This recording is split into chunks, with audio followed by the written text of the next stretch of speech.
लक्षवेधी क्रमांक 4। अध्यक्ष महोदय धन्यवाद। अध्यक्ष महोदय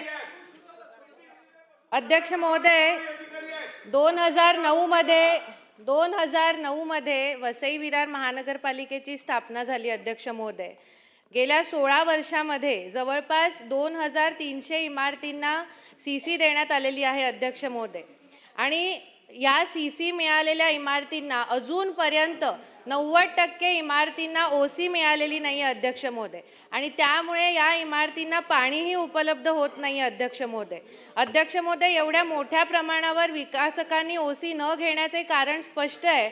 मंजुरीपेक्षा जास्त बांधकाम केले असल्यानेच हे विकासक ओसीसाठी अर्ज करत नाहीयेत।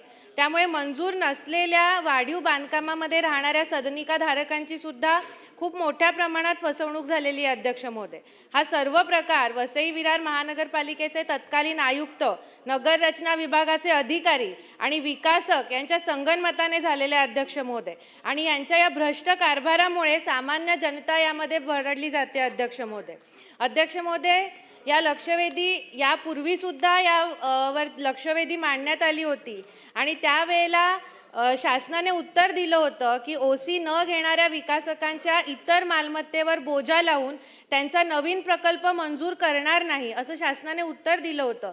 तसंच या विकासकांची काळी यादी प्रसिद्ध केली जाईल आणि ती सर्व महानगरपालिकांना पाठवली जाईल असे निर्देश तालिका अध्यक्षांनी दिले होते।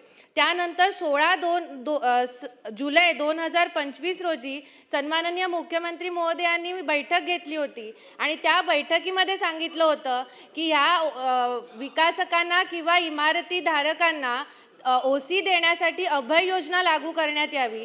या मुख्यमंत्र्यांच्या आदेशाचं सुद्धा पालन केलेलं नाही आहे। अध्यक्ष महोदय तालिका अध्यक्षांच्या आदेशाचं सुद्धा अजूनपर्यंत 7 महिने झाले तरी सुद्धा पालन केलेलं नाही आहे। अध्यक्ष महोदय मला जे उत्तर मिळालेलं आहे अध्यक्ष महोदय या लक्षवेधीसाठी ते अत्यंत दिशाभूल करणारं उत्तर आहे। अध्यक्ष महोदय यामध्ये सिडकोच्या काळातली माहिती देऊन या मूळ मुद्द्याला बगल देण्याचा प्रयत्न केलेला आहे। मुळात हा मुद्दा महानगरपालिकेने 2300 इमारतींना जे सीसी दिलेली आहे तो मुद्दा आहे। सिडकोच्या इमारतींना सीसी दिल्याचा मुद्दा यामध्ये नाही आहे। अध्यक्ष महोदय त्यामुळे ह्या इमारतींना ओसी देण्यासाठी महानगरपालिका शासन अभय योजना लागू करणार का, तो GR कधीपर्यंत काढणार हा माझा स्पेसिफिक प्रश्न आहे। अध्यक्ष महोदय तसंच हा सगळा भ्रष्ट कारभार करणाऱ्या अधिकाऱ्यांविरोधी शासन काय कारवाई करणार, त्यासाठी SIT लावणार का? कारण अध्यक्ष महोदय